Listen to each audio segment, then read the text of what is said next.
students will be able to solve equations with variables on both sides of the equal sign. Do now.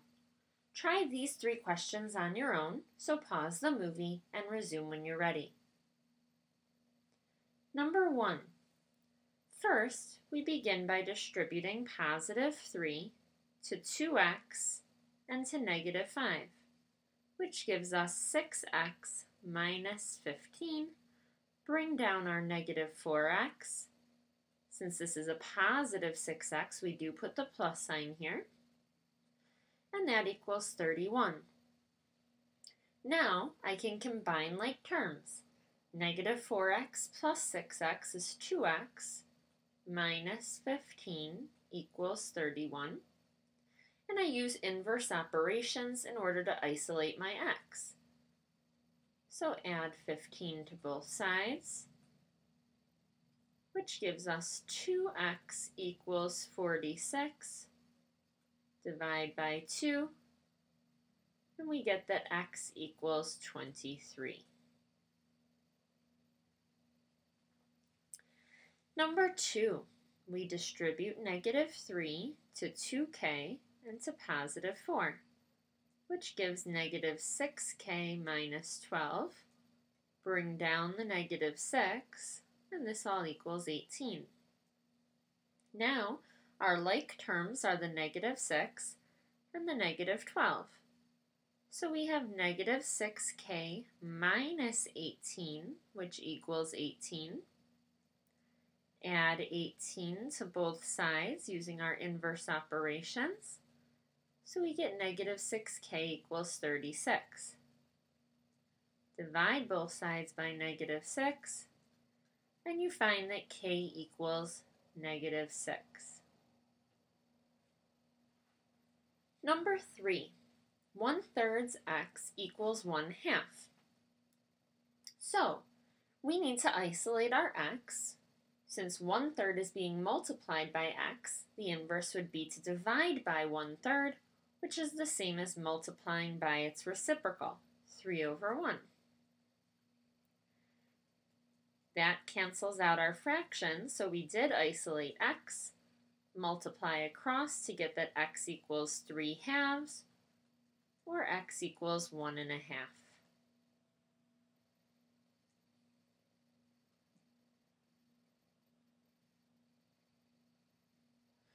So, our objective today involves equations where we have variables on both sides of the equal sign. In order to isolate our variable, we first need to get all the variable terms on one side of the equal sign. Now it does not matter which side of the equal sign the variable terms are collected on, but I do recommend the side with the greater variable coefficient so that you don't have to deal with negative numbers. So for example, if we have 7x plus 19 equals negative 2x plus 55, you'll see that we have an x on the left side of the equal sign, and we have an x on the right side of the equal sign. Our first task is to get all of the x's on one side. Now we could subtract 7x from both sides, which would cancel out the x's from the left, or we could add 2x to both sides, which would cancel out the x on the right. I would prefer to add 2x to both sides so that I'm moving it to the side with the greater variable coefficient, and that way I don't have to deal with negative numbers anymore. So 7x plus 2x is 9x, plus 19 equals 55. Then I can subtract 19 from both sides.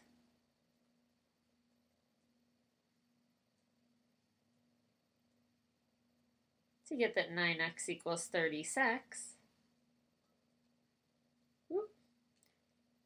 Sorry. And then I can divide both sides by 9 and get that x equals 4.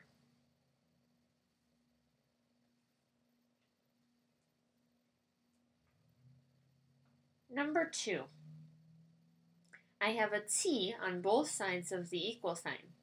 But before I can move it, I have to first release those variables from the parentheses. by using the distributive property. So I have 6t minus 12 equals 18 minus 4t. Next, I would move all of my t's to the left-hand side since 6 is greater than negative 4. So I add 4t to both sides. Negative 4t plus 4t cancels out. 6t plus 4t gives us 10t minus 12, which equals 18. Add 12 to both sides. 10t equals 30. Divide by 10, and we get that t equals 3. Now you try. Pause the movie and resume when you're ready. Number 1. These are called vertical angles. As you recall from pre-algebra, vertical angles have an equal angle measurement, which means that 6x plus 3 would equal 8x minus 21. Now I can subtract 6x from both sides to get that 3 equals 2x minus 21. Add 21 to both sides. 24 equals 2x. Divide by 2, and you find that x equals 12. Now the question did just ask us to find the value of x, which we did. But keep in mind that that does not mean that these angles are 12 degrees. What it means is that you plug in 12 for x, and then you can find the angle measures. So if we were asked to do so, we could do 12 times 6, which is 72, plus 3, which is 75. So this is 75 degrees. Over here, we could do 8 times 12, which is 96, minus 21, which gives us 75 degrees. So the angles are in fact equal. Number 2. We start by distributing. We get that 4m plus 36 equals negative 3m plus 12. Add 3m to both sides and get 7m plus 36 equals 12.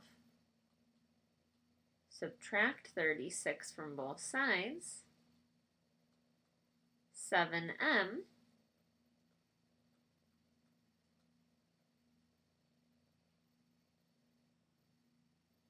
Oops, sorry, I made a mistake here. We're subtracting 12 minus 36, so I'm doing 36 minus 12, and I get negative 24. Divide both sides by 7. Now, m equals negative 24 divided by 7, which if we were to try to divide that, we would get some funky decimal that maybe would not terminate or repeat. So instead, since the question does not say to round, we want to keep our answer exact by writing this as a mixed number. So we get negative 3 and 3/7 as our final answer.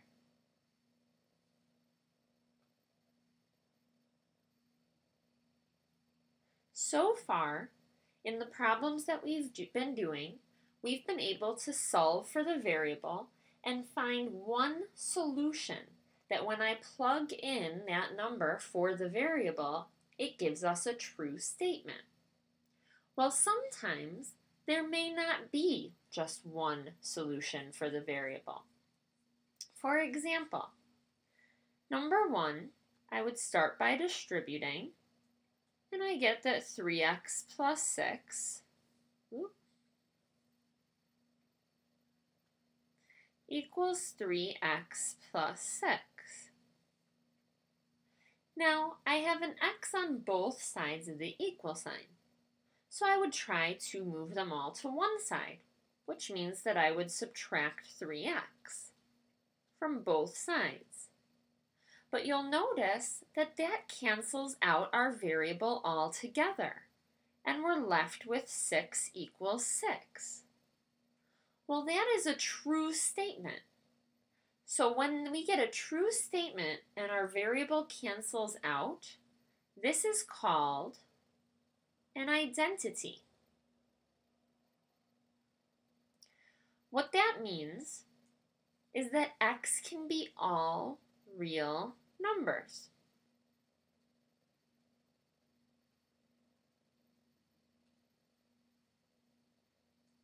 Identity.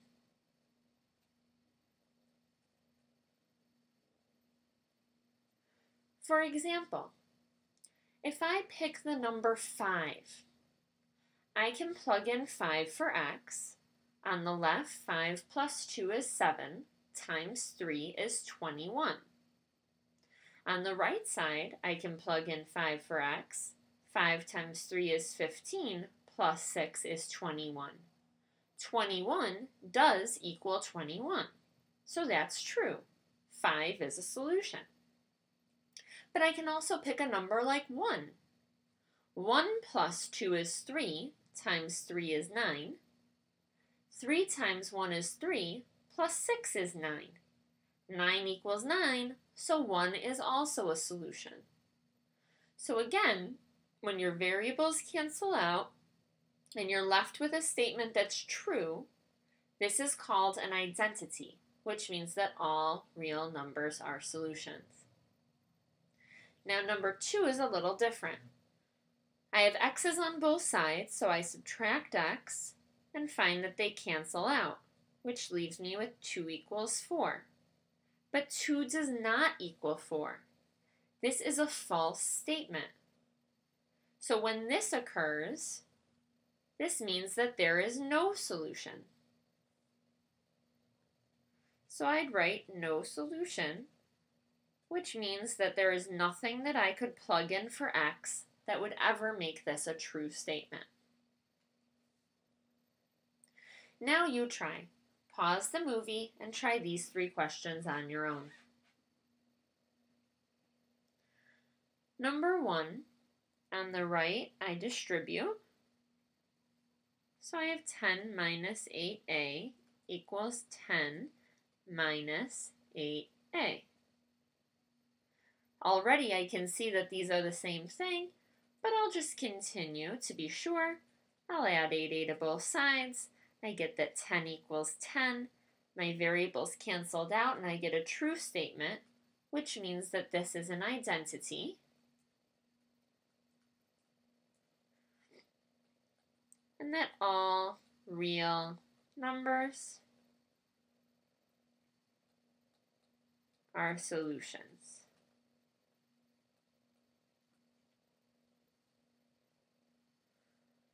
Number 2. I start by combining like terms. 7m and negative m make 6m plus 7. On the left, we have 6m minus 5. If I subtract 6m from both sides, I get that negative 5 equals 7, which is false. Therefore, there is no solution.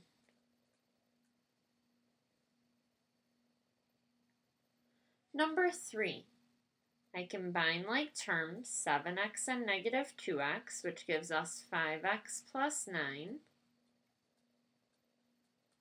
Subtract 5x from both sides, and we get that 9 equals 9, which is true.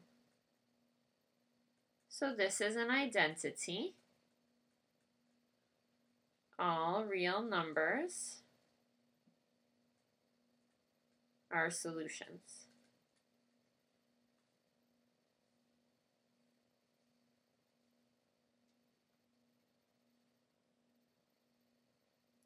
Try these 2 questions. Pause the movie and resume when you're ready. Number 1, we have x's on both sides of the equal sign, so we start by moving them to the side with the greater variable coefficient, which in this case is negative 2x. So I add 4x to both sides. So I get that 2x equals 24. Divide by 2, x equals 12. So this one does have one solution. X is 12. Number 2. I begin by simplifying. I see my minus and my negative right next to each other, so that forms a plus sign. Negative 3 plus 4x equals negative 4x plus 5. Add 4x to both sides. So negative 3 plus 8x equals 5. Add 3 to both sides. So now I have 8x equals 8. And divide by 8, x equals 1. Go ahead and try these two problems. Pause the movie and resume when you're ready.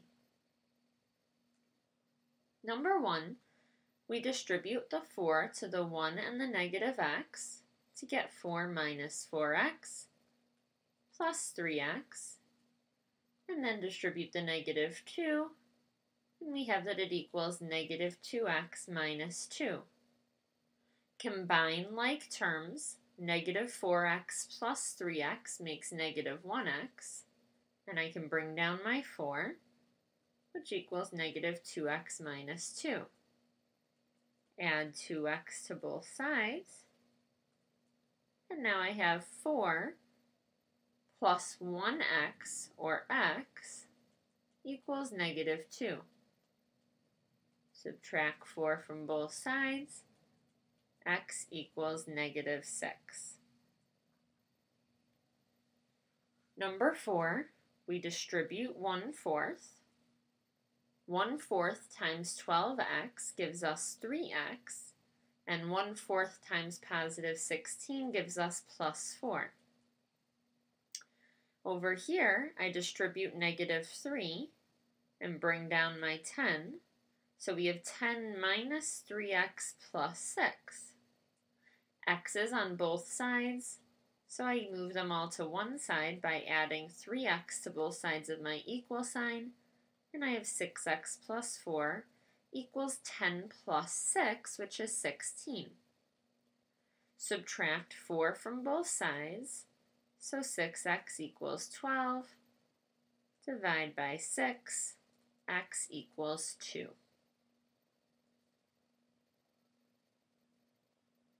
Now let's try some word problems. You can buy a skateboard for $60 from a friend and rent the safety equipment for $1.50 per hour.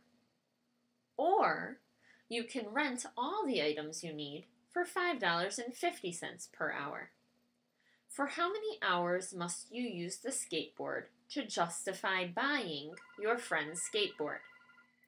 So in this situation, the choice is between buying a skateboard for $60 but then only having to pay for the $1.50 rental of safety equipment such as a helmet and elbow pads and wrist guards and knee pads, or you can rent everything including the skateboard, but that'll cost $5.50 per hour.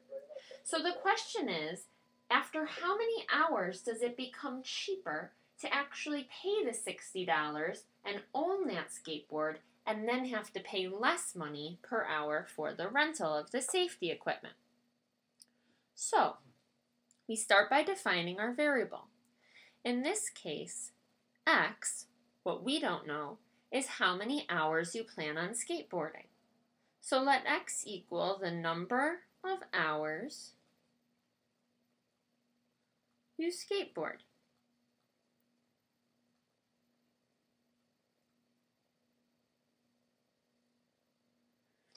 Now, on one side, it's going to cost $60 one time to buy the skateboard, plus $1.50 times the number of hours you skateboard. Or, you can rent all the items for $5.50 times the number of hours you skateboard. we're going to set them equal to see at which point, or after how many hours, the two will equal each other.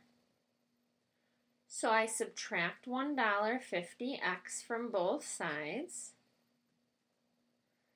and I get that 60 equals 4x.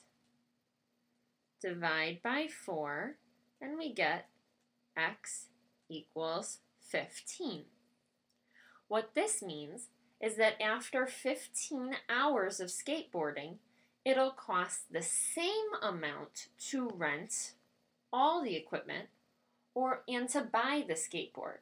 But once you go past 15 hours, so 16 hours or 17 hours or even more, it becomes more cost efficient to just buy the skateboard for $60 and pay just the safety equipment.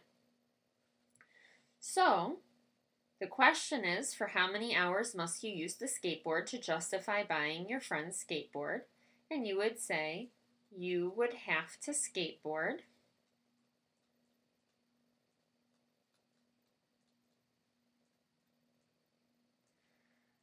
15 hours or more to justify buying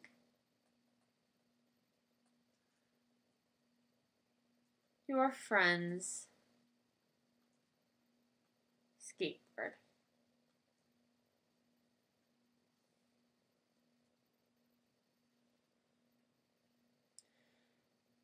Johnny spent 1/3 of his vacation money for travel and 2/5 of his vacation money for lodging. He spent $1,100 for travel and lodging. What is the total amount of money he spent on his vacation? Well, we know that he spent $1,100 on travel and lodging, but that is not the total amount of money he spent on his vacation, because we know that he spent only 1/3 of the vacation money on travel and 2/5 of the vacation money on lodging, and 1/3 plus 2/5 does not make a whole. So in addition to the money that he's spending on travel and lodging, he may be spending money on other things such as food, souvenirs, etc. So we start by defining our variable. What we don't know is the total amount of money he spent on his vacation money. The total amount of money he spent on his vacation, which we can call his vacation money.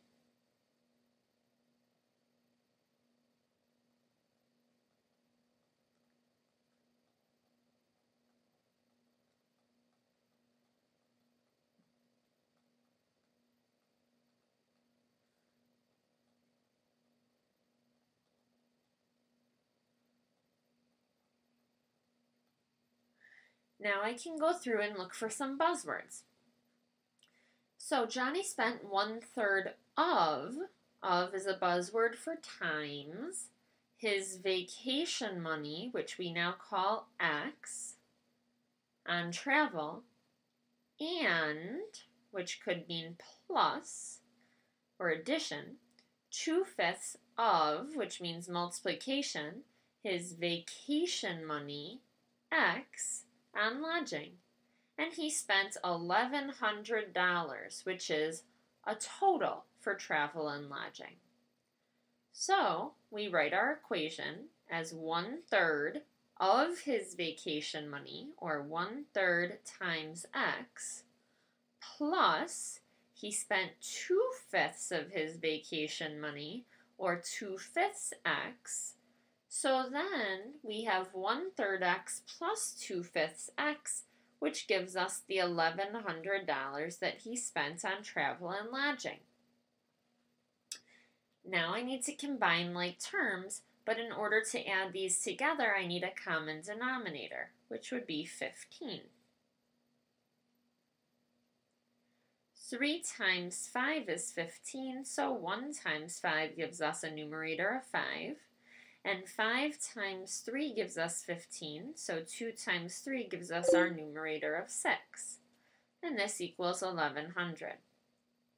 Now I can combine like terms, so I get 11/15 x equals 1100. In order to isolate x, I can multiply both sides by the reciprocal, 15/11, and this would be like 1100 over 1. These cancel out.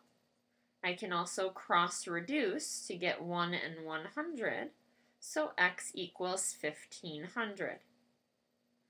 So this means that Johnny spent a total of $1,500 on his vacation.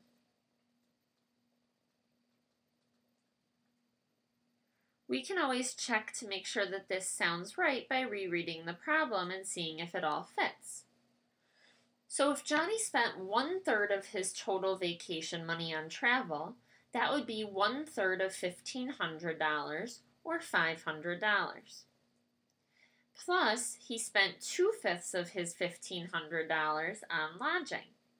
Well, 2/5 of $1,500 is $600. When you add that up, that does give you $1,100. So this makes sense. Denise's cell phone plan is $29.95 per month plus 10 cents per minute for each minute over 300 minutes of call time. Denise's cell phone bill is $99.95. For how many extra minutes was she billed? So we're going to let x equal the number of extra minutes Denise is billed. So we know her plan is $29.95 per month plus 10 cents per minute for each minute over 300 minutes of call time, and each minute over 300 minutes is our x. And this all equals $99.95. So writing out our equation, we have $29.95 plus 0.10x equals 300. Oh, I'm sorry, I did not mean to write 300.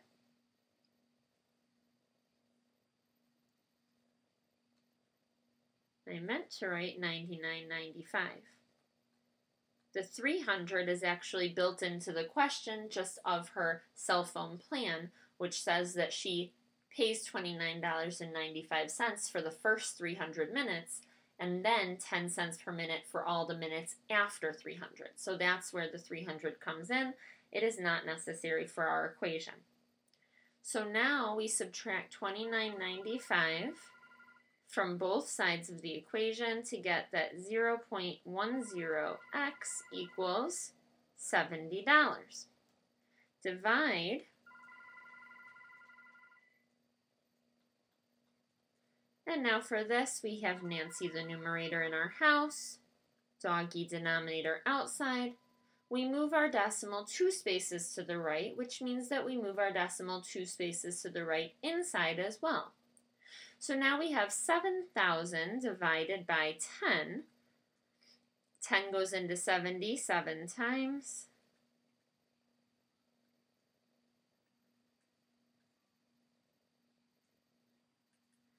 Which gives us 700. So Denise was billed for 700 extra minutes.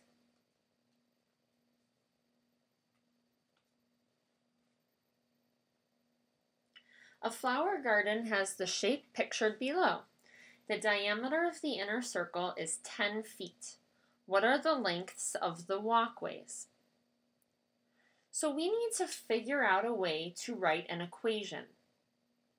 While looking at the picture, I can see that x plus 1 plus 10 plus x plus 1 is the same length as 4x.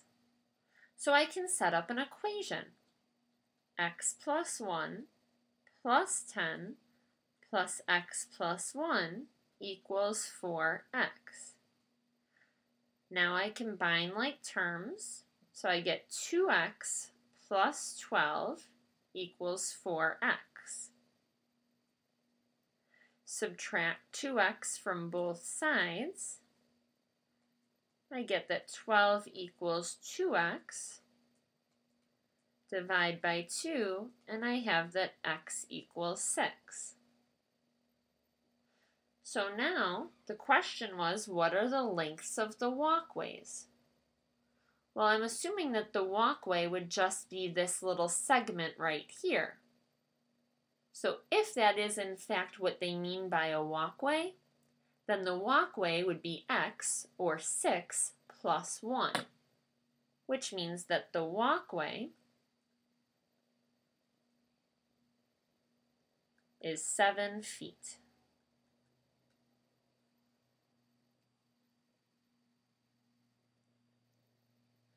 On one side of a scale, there are 5 blocks, 3 weighing 3 grams each, and 2 weighing x grams each. The scale is balanced if 8 blocks weighing x grams each are placed on the other side of the scale. How much does each of the unknown blocks weigh? Well, on the left we have 8x, and on the right we have 9 plus 2x.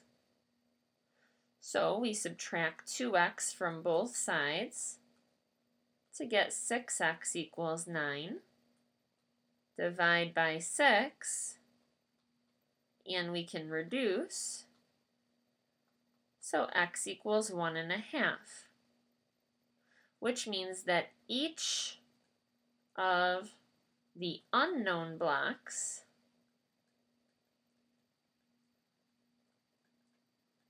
weighs 1.5 grams.